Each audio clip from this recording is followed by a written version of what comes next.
जी, श्री जौहर मिर्जा जी, doctor master Azad ji, Shri Shakilur Rahman जी, श्री फैजान परवेज जी, श्री रंजीत मुखिया जी, श्री अविनाश कश्यप जी, श्री मसूद आलम जी, श्री चंद्रशेखर आज़ाद जी, मोहम्मद चांद, श्री शब्बू कुमार सिंह, श्री फैयाज अहमद और इस मंच पर बैठे भारतीय जनता पार्टी, जनता दल यू, श्री जीतन राम मांझी की पार्टी हम और कैप्टन जय नारायण निषाद के बाद मल्ला का सबसे बड़ा नेता मुकेश सहनी की पार्टी वीआईपी पार्टी के नेतागण और यहाँ हजारों की संख्या में उपस्थित मित्रों, बहनों और भाइयों, मित्रों, दूसरे चरण का मतदान चल रहा है।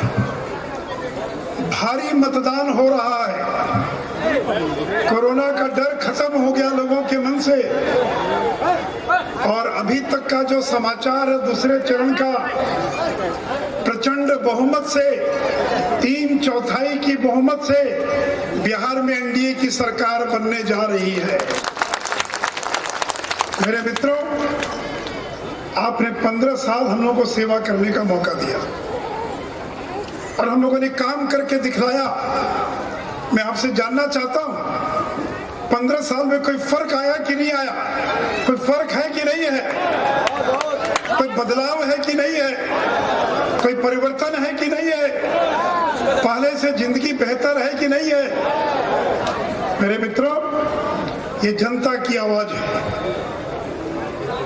आज से 10 साल पहले पटना से दरभंगा आने में 6 घंटा लगता था, 6 घंटा, अभी 2 घंटा। और आज पटना से दरभंगा आने में कितना समय लगता है? 2.5 घंटा, 3 घंटा, 3.5 घंटे में आप पहुंच जाते हैं। ये फर्क है कि नहीं है? बहुत फर्क। मेरे मित्रों, कांग्रेस ने बिहार में 45 साल तक राज किया और राजद कांग्रेस से मिलकर 15 साल राज किया। मैं कांग्रेसियों से जानना चाहता हूं, जिस मिथिला ने इतने मुख्यमंत्री दिए, इतने विधायक दिए, लेकिन मैथिली भाषा को अष्टम अनुसूची में शामिल कोई कांग्रेसी नहीं करा पाया। ये काम श्री अटल बिहारी वाजपेयी की एनडीए सरकार ने करने का। मेरे मित्रों, पटना में एम्स बनकर तैयार हो गया और जब बिहार में दूसरा एम्स बनाने की बात आई, कोई कहता था पूर्णिया बनेगा, कोई कहता सहरसा बनेगा, कोई जहानाबाद। नरेंद्र मोदी ने कहा कि अगर दूसरा एम्स बनेगा तो मिथिला की राजधानी दरभंगा में बनेगा, दरभंगा में बनेगा। अब आप सोचिए, 3 साल के बाद मिथिलांचल के लोगों को इलाज कराने के लिए दिल्ली नहीं जाना पड़ेगा। एम्स दिल्ली से उठकर दरभंगा चला आएगा और आपका वही इलाज का इंतजाम होगा। मेरे मित्रों, ये फर्क है कि नहीं है? और मेरे मित्रों, अब वो जमाना चला गया जब हवाई जहाज में बड़े लोग चलते थे। अब तो हवाई चप्पल वाला भी हवाई जहाज में चलने लगा है। जाकर देख लीजिए पटना हवाई अड्डे पर, सुबह पहले फटा हुआ चप्पल पहने नौजवान आपको दिल्ली मुंबई जाते हुए दिखाई पड़ेंगे। अभी तक मिथिलांचल का नौजवान अगर दिल्ली मुंबई जाता था तो उसको गांव से पटना जाना पड़ता था और वहां से हवाई जहाज पकड़ता था। लेकिन नवंबर महीने से दरभंगा हवाई अड्डे से हवाई जहाज उड़ेगा, हवाई चप्पल वाला उड़ेगा और 2,500 रुपया, 3,000 रुपया देकर आप दिल्ली मुंबई कहीं भी जा सकेंगे। ये कमाल है नरेंद्र मोदी की सरकार का। और मैं तो जीवेश जी से आग्रह करूंगा कि चुनाव में तो पैसा बचा लीजिए और जहां सबसे ज्यादा वोट गिरे जिस बूथ पर, वहां के 100 लोगों को हवाई जहाज से घूमने के लिए दिल्ली भेज दीजिए, ताकि उनको कम से कम। मेरे मित्रों, कोई साधारण बदलाव है कि दरभंगा का लड़का मुंबई जाएगा हवाई जहाज में बैठकर, रायपुर जाएगा, दिल्ली जाएगा, बेंगलोर जाएगा। ये कमाल है नरेंद्र मोदी नीतीश कुमार का कमाल है।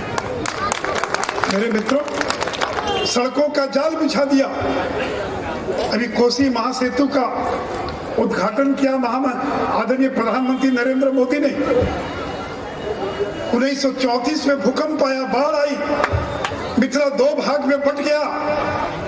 किसी कांग्रेसी ने हिम्मत नहीं दिखाई कोसी महासेतु को बनवाने की। ये अटल बिहारी वाजपेयी की सरकार थी जिसने कोसी महासेतु का निर्माण कराया, और ये नरेंद्र मोदी की सरकार है जिसने तिरुपति भपटियाई के बीच और रेल की पटरियों पर रेल चलवाकर मिथिला को एकजुट करने का काम किया।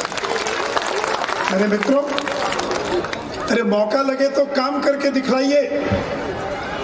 ये कमतौल है। मैं कमतौल के लोगों से एक बात जानना चाहता हूँ, यहाँ हर घर तक बिजली पहुंचा कि नहीं पहुंचा बताइए। हर घर तक पहुंच गया? और कितने घंटे बिजली है? 12 घंटे 14 घंटे बिजली है? जी जी जी है? ये कह रहे हैं कि 22 घंटा बिजली है। 22 घंटा। तो कान खोल कर सुन लो, कान खोल कर सुन लीजिए।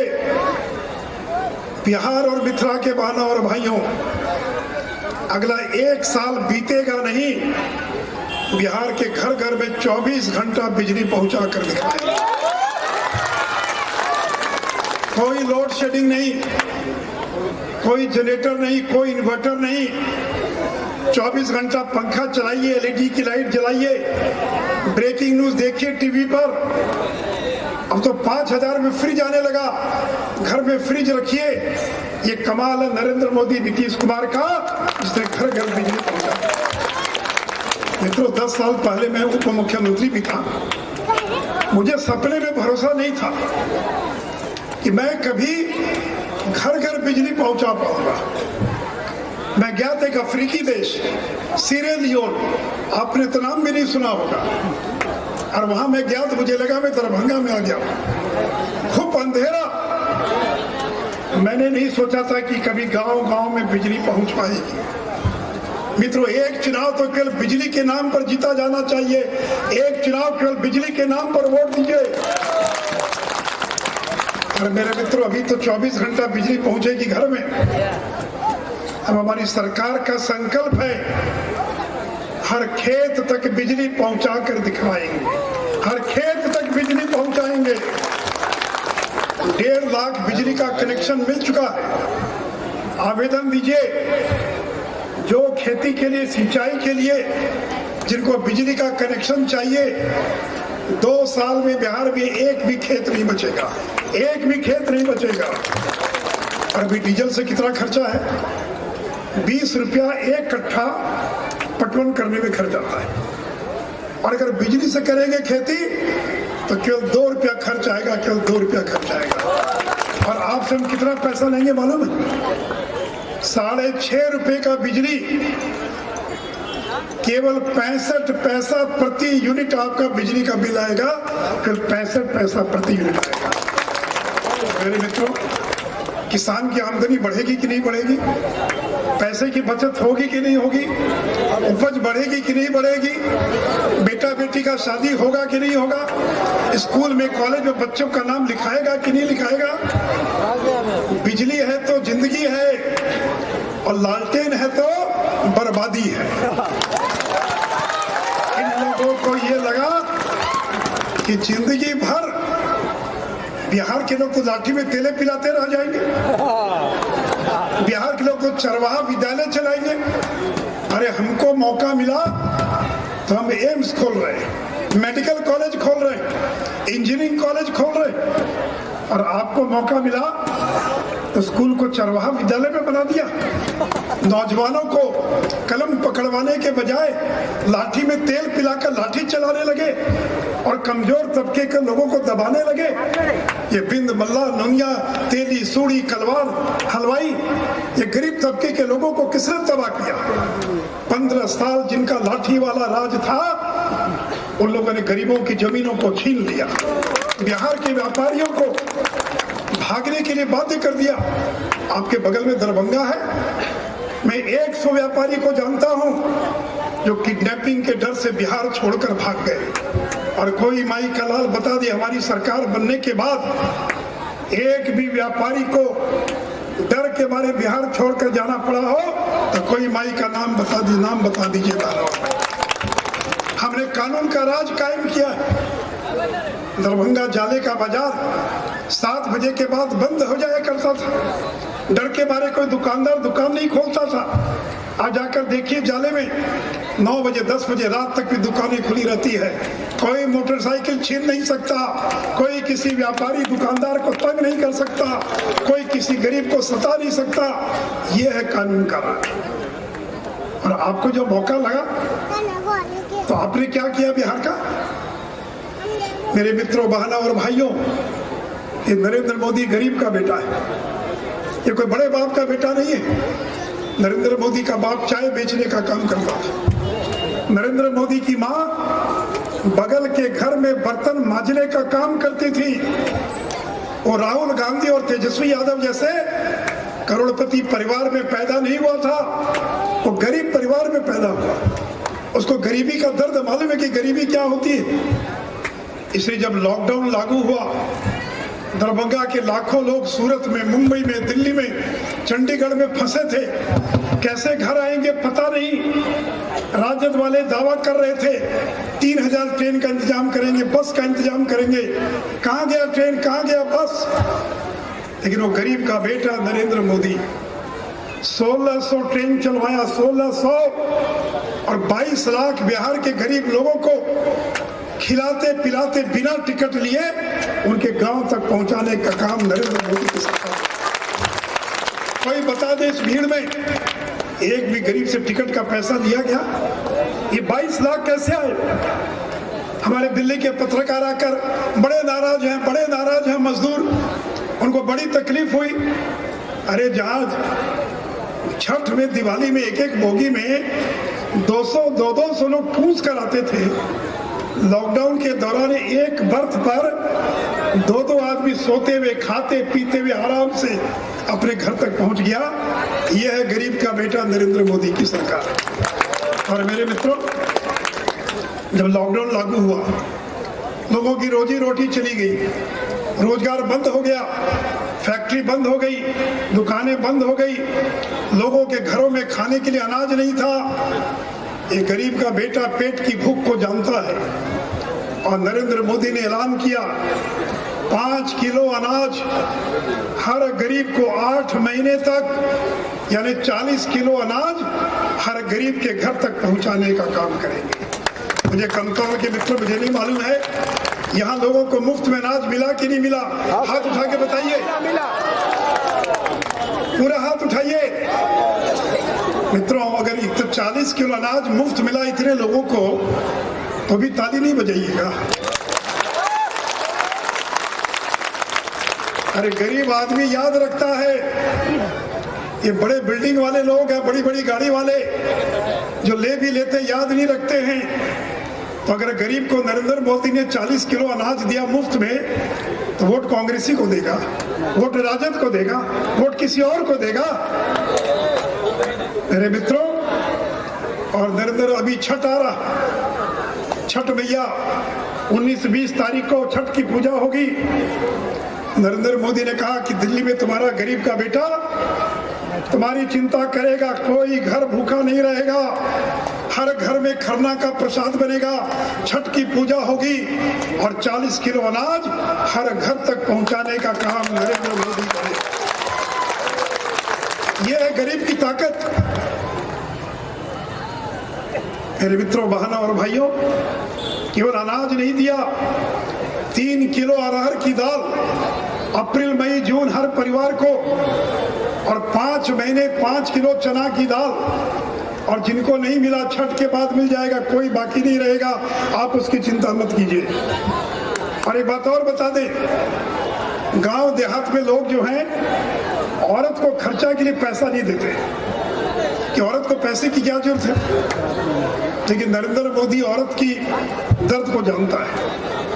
उसने खाता खुलवाया, जनधन खाता खुलवाया, और आपको मालूम है बिहार में 3 करोड़ महिलाओं के खाते में 3 करोड़ 12 करोड़ की आबादी है बिहार की। 3 करोड़ महिलाओं के खाते में 1500 रुपया नरेंद्र मोदी ने भिजवाने का काम किया है। मिला कि नहीं मिला बताइए, आपको मालूम है मिला है कि नहीं मिला? मेरे मित्रों, ये है नरेंद्र मोदी की ताकत। कहते बेरोजगारी है, नौकरी देंगे, फलाना करेंगे। अरे गरीब आदमी को अनाज मिल जाए, 2 समय का खाना मिल जाए। और मेरे मित्रों, बिहार में 1 करोड़ 40 लाख राशन कार्ड धारी है। 1 करोड़ 40 लाख और 23 लाख नया राशन कार्ड बना है। नीतीश कुमार ने हर राशन कार्ड धारी के खाते में 1-1 हजार रुपया भिजवा दिया है। मिला कि नहीं मिला बताइए? 1-1 हजार मिला कि नहीं मिला? और जीवेश जी, आपके जिम्मे काम में देके जा रहा हूं। देखिए, 7 तारीख को वोट गिरेगा और 10 तारीख को आपको जीतना तय है।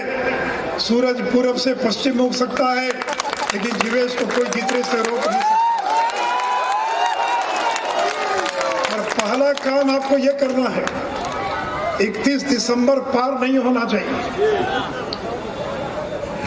जाले विधानसभा का एक गरीब नहीं बचेगा जिसका अपना राशन कार्ड नहीं होगा। हर गरीब का, ताकि 2 रुपया किलो गेहूं और 3 रुपया किलो चावल मिल सके। मेरे मित्रों, कितना पैसा दिया मालूम है? कोरोना काल में 35,000 करोड़, कान खोलकर सुन लीजिए, अनाज का। ये चावल क्या 2 रुपए किलो मिलता है?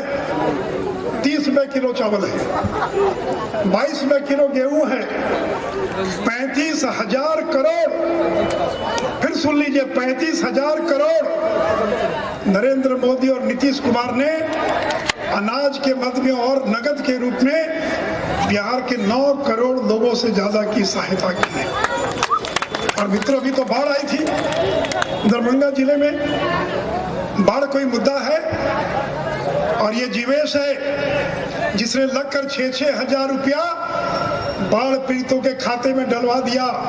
और जो लोग बच गए हैं, जिनका नाम लिस्ट में शामिल नहीं हो पाया, चिंता मत कीजिए, नवंबर के बाद उनके भी खाते में 6-6 हजार रुपया चला जाएगा। मेरे मित्रों, बिहार में बिजली कोई मुद्दा नहीं है। मैं तो चुनौती देता हूं, बिजली को मुद्दा बनाओ। सड़क कोई मुद्दा नहीं है, पीने का पानी कोई मुद्दा नहीं है, महंगाई कोई मुद्दा नहीं है, कोरोना कोई मुद्दा नहीं है, प्रवासी मजदूर कोई मुद्दा नहीं है, बाढ़ कोई मुद्दा नहीं है। अगर मुद्दा है तो विकास, मुद्दा है तो और विकास, और मुद्दा है तो और ज्यादा विकास। और इसलिए मित्रों, ये विकास और कोई नहीं कर सकता है, ये केवल नरेंद्र मोदी, नीतीश कुमार कर सकता है। क्या बिहार को बदलना आसान काम था? कोई ठेकेदार बिहार में आने के लिए तैयार नहीं था रोड बनाने के लिए। कोई बिजली का तार लगाने के लिए ठेकेदार तैयार नहीं था। अंधेरे में डूबे बिहार को रोशनी की दुधवाई में हम लोगों ने पहुंचा दिया। और से मित्रों, मैं आज आपसे यही कहने के लिए आया हूं। एक बात और कह दूं मैं, नरेंद्र मोदी, नीतीश कुमार का कोई परिवार नहीं है। वो बेटा बेटी की चिंता नहीं करते हैं। ये मियाँ जब गए जेल तो बीवी को बैठा कर चले गए, अंगूठा छाप बीवी को बिहार का मुख्यमंत्री बनाकर चले गए। मित्रों, कर्पूरी जी के जमाने में कोई नॉन मैट्रिक हो तो समझ में आता है। 50 साल पुरानी बात थी, पढ़ाई लिखाई का जमाना कम था, कर्पूरी जी भी मैट्रिक पास नहीं कर पाए। लेकिन आज के जमाने में जिसकी माँ मुख्यमंत्री हो, पिता मुख्यमंत्री हो, वो अपने बेटे को 9वां पास न करा सके, इससे ज्यादा शर्म की कोई बात हो सकती है? क्या हम कहेंगे पूरे हिंदुस्तान में कि बिहार के अंदर नेता प्रतिपक्ष है जो 9वां फेल, 9th भी पास नहीं कर पाया? और मेरे मित्रों, नेता प्रतिपक्ष क्रिकेट में फेल कर गए, पढ़ाई में फेल कर गए, कोई नौकरी नहीं किया, कोई व्यापार नहीं किया। तो मैं जानना चाहता हूं कि 32 साल की उम्र में 52 संपत्ति के मालिक कैसे बन गए? अरे जिंदगी बीत जाता है एक मकान बनाने में, मास्टर जी की उम्र चली जाती तो पक एक मकान नहीं बन पाता है। और ये 32 साल की उम्र के अंदर 1000 करोड़ का मालिक बन गया। भ्रष्टाचार में आकंठ डूबा है। और जिस तरह से लालू को 14 साल जेल रहना पड़ेगा, उसका बेटा भी बच नहीं पाएगा। तेजस्वी को भी जेल रहना। आपको मालूम है 1000 करोड़ का मॉल बनवा रहे थे पटना में। है कोई बिहार के अंदर इसका 1000 करोड़ का मॉल हो, 2000 दुकानें हो, 15 मंजिला मकान हो? ये तो सुशील मोदी था जिसने मुकदमा करके रुकवा दिया, चार्जशीट फाइल हो गया, तेजस्वी बेल पर हैं। अगर ये कोरोना काल नहीं होता तो ट्रायल प्रारंभ हो गया होता और बाप के समान बेटे को भी जेल के भीतर जाना। मेरे मित्रों, नरेंद्र मोदी 26 साल गुजरात के मुख्यमंत्री रहे, 6 साल भारत के प्रधानमंत्री हैं। कितनी संपत्ति उनके पास? 3 करोड़ 4 करोड़ से ज्यादा की संपत्ति नहीं होगी।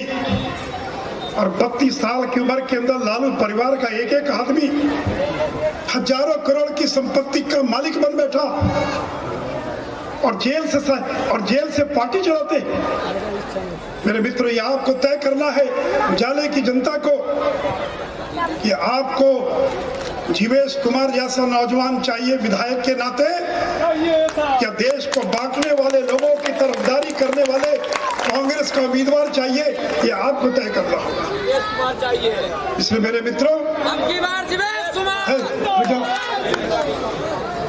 मित्रों, देखिए, जीवेश जी जीतेंगे तभी नीतीश जी मुख्यमंत्री बनेंगे। जीवेश जी जीतेंगे तभी बिहार में भाजपा जदयू की सरकार बनेगी। और नहीं तो ये राजद कांग्रेस के लोग, मैं तो कांग्रेस के उम्मीदवार से पूछना चाहता हूं, धारा 370 का समर्थन करोगे कि विरोध करोगे? अगर हिम्मत है तो यहाँ पर कांग्रेस का उम्मीदवार घोषित करे कि नरेंद्र मोदी ने धारा 370 खत्म करके एक ऐतिहासिक काम किया है। हिम्मत? अगर हिम्मत है तो कांग्रेस का उम्मीदवार कहे कि 3 तलाक को खत्म करके नरेंद्र मोदी ने ऐतिहासिक काम किया। क्या आज के जमाने में कोई मर्द खड़े होकर किसी औरत को 3 तलाक बोल देगा और घर से बाहर हो जाएगी लड़की? अगर हिम्मत है तो 3 तलाक का विरोध करके दिखलाओ। अगर हिम्मत है तो अयोध्या में राम जन्मभूमि का जो भव्य मंदिर बनने जा रहा है, उसमें चंदा देकर भव्य राम मंदिर बनवाने में मदद करने का ऐलान करो, तब समझेंगे तुम सेकुलर हो। धर्म निरपेक्षता का मतलब केवल एक धर्म की वकालत करना नहीं होता है। हम सब धर्मों को लेकर चलने वाले लोग, हम बैकवर्ड फॉरवर्ड, अमीर गरीब, हमने किसी को नहीं छोड़ा, हम सबको साथ में लेकर चलने वाले लोग। इसलिए मेरे मित्रों, मैं 15 घंटे बोल सकता हूँ। 15 साल अगर काम किया है तो अपनी सरकार की 15 साल की उपलब्धियों पर 15 साल बोल सकता हूँ। 15 साल। और उनको हिम्मत है तो 40 मिनट भी अपनी उपलब्धि पर बोलकर बताएं। अरे जिनको अपने माँ बाप का नाम लेने में शर्म आती है, जिन्होंने अपने माँ बाप की पहचान को छिपा लिया, वो जनता की क्या करेंगे? जो माँ बाप के नहीं हुए वो जनता के क्या होंगे? जैसे राजद के पोस्टर में लालटेन गायब है, राजद के पोस्टर में लालू राबड़ी गायब है, लेकिन 7 तारीख के बाद लालू राबड़ी ची करना फिर से शुरू कर देंगे। ये बैठने वाले नहीं हैं, ये चुप नहीं रहने वाले हैं। ये तेजस्वी, ये तेज प्रताप, ये घोड़े पर बैठकर कल वोट मांग रहा था। ये कभी बांसुरी बजाता है, कभी जलेबी छानता है, कभी श्री कृष्ण बनता है, पत्नी से झगड़ा करता है, तलाक का मुकदमा लड़ता है। कैसा परिवार है?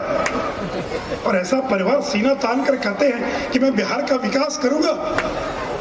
मेरे मित्रों, बिहार का विकास कोई नहीं कर सकता। अगर कोई कर सकता है तो नरेंद्र मोदी, नीतीश कुमार, भाजपा, जदयू, और हम लोगों ने करके दिखलाया है। इसलिए आइए मित्रों, मैं आज आपसे ये अपील करने के लिए आया हूँ कि जीवेश जी केवल नरेंद्र मोदी के उम्मीदवार नहीं है, ये नीतीश कुमार के भी उम्मीदवार हैं, जीतन राम मांझी के भी उम्मीदवार हैं, सनम मल्लाह के भी उम्मीदवार हैं। इसलिए कमल के बगल वाली बटन दबाइए भाई जीवेश जी को जिताइए, नीतीश जी को मुख्यमंत्री बनाइए और नरेंद्र मोदी के हाथों को मजबूत करने का। आप सब लोग तैयार हैं?